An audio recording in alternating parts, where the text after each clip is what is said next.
You walk out of a $400 meeting with your lawyer, get in the car, and realize the one thing you actually needed to ask never came up. You sit there for a second, replaying the whole call, trying to figure out where it went.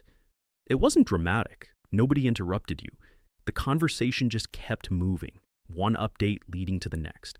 And the actual question sat in your head the entire time without ever finding a moment to come out. Not because you forgot it existed, because somewhere between explaining the backstory and answering questions, it just never found a gap to fit into. That's not a you problem. That's a structure problem, and it has a fix. Divorce Smarter with Claude. Episode 9. Get more out of every lawyer meeting. Here's what actually happens in most of these calls. You show up with a general sense of dread and maybe 3 things swirling in your head. Your lawyer starts with updates. You react to those updates. Somewhere in the reacting, the clock runs out, and the actual questions you came in with never get their turn. None of this is anyone doing a bad job. Your lawyer is following whatever thread seems most urgent from their side, because that's their job in the moment. You're absorbing a lot of information, while also managing how you feel about your own life being discussed like a case file. Both of those things are reasonable, and neither of them naturally produces a tidy, complete conversation on its own. This isn't a discipline failure on your part. It's what happens by default when a conversation has no set order, and one side is billing by the minute, while the other side is managing 100 emotions at once. Structure doesn't happen automatically under those conditions. It has to be built beforehand, on purpose. The fix isn't being a better communicator in the moment. It's walking in with the structure already decided, so the meeting has somewhere to put everything, instead of drifting wherever the conversation happens to go. Treat every paid meeting like it has an agenda, even if your lawyer never asks for one, and even if it feels a little formal for what's supposed to be a conversation about your own life falling apart. Lawyers actually tend to like this more than people expect. An organized client who shows up with a clear list is, from their side of the desk, a genuinely easier and often faster meeting to run. You're not imposing structure on an unwilling professional. You're handing them exactly the kind of input that makes their job simpler too. An agenda isn't cold. It's the opposite of cold, actually. It's the thing that makes sure the 2 or 3 questions that have been keeping you up at night actually get asked out loud, instead of dissolving into a general conversation about how things are going. 3 categories cover almost everything. Things that changed since the last meeting, decisions that need to be made, and questions you need answered. Sort whatever's rattling around in your head into those 3 buckets before you ever pick up the phone. Start a running list the moment this episode ends, not the night before your next meeting. Every time a question occurs to you, in the shower, at pickup, at 11 at night, add it to the same note on your phone. This works precisely because it doesn't rely on remembering to be organized under pressure. The questions that matter most tend to arrive at the worst possible moments for writing them down properly, which is exactly why so many of them get lost. A running note removes the pressure entirely.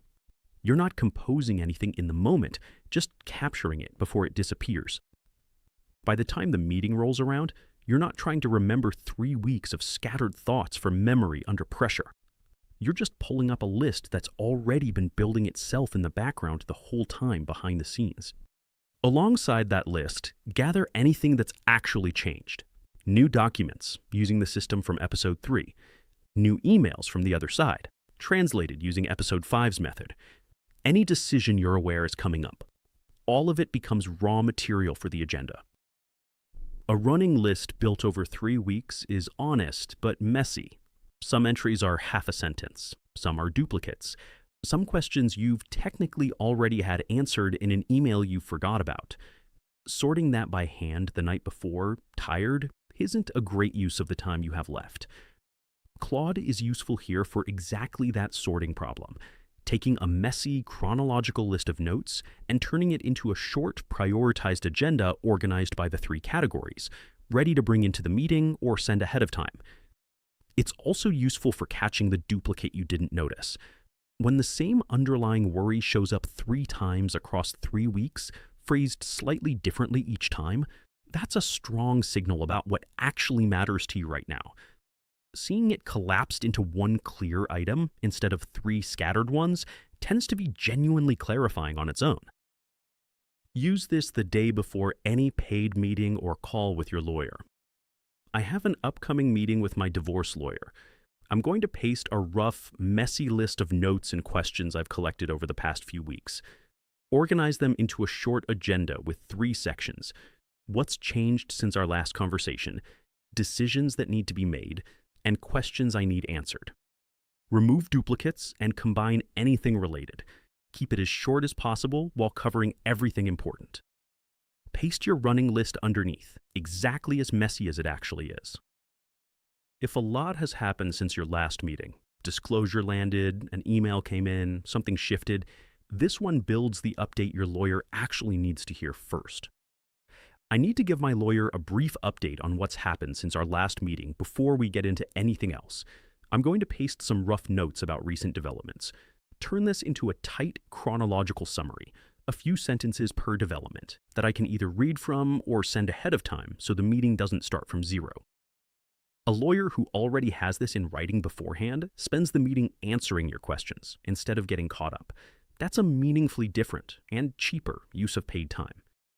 Sending it ahead isn't required for this to work either. Even just having the summary ready to read from at the start of the call gets you most of the same benefits, without needing an extra email in either direction. An important boundary, and it cuts both ways. This isn't about turning every meeting into a rapid-fire interrogation with no room to actually talk through something complicated. Some questions genuinely need back and forth, not a checklist. An agenda is a starting shape for the conversation, not a script you have to follow rigidly no matter what comes up. If something on the list opens into a longer discussion because it turns out to matter more than expected, that's the agenda doing its job, not failing at it. It's also not about trying to extract free legal strategy through 20 creative hypotheticals dressed up as an agenda. Your lawyer's time and expertise are the actual product here.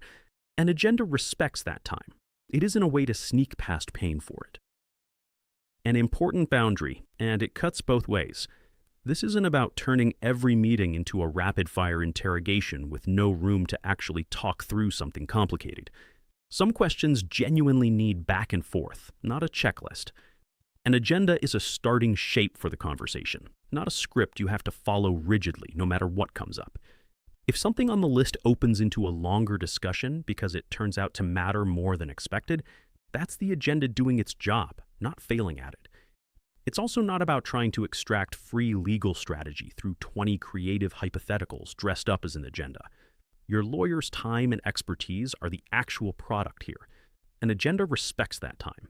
It isn't a way to sneak past paying for it. You're allowed to walk into every meeting with a plan. That's not being difficult.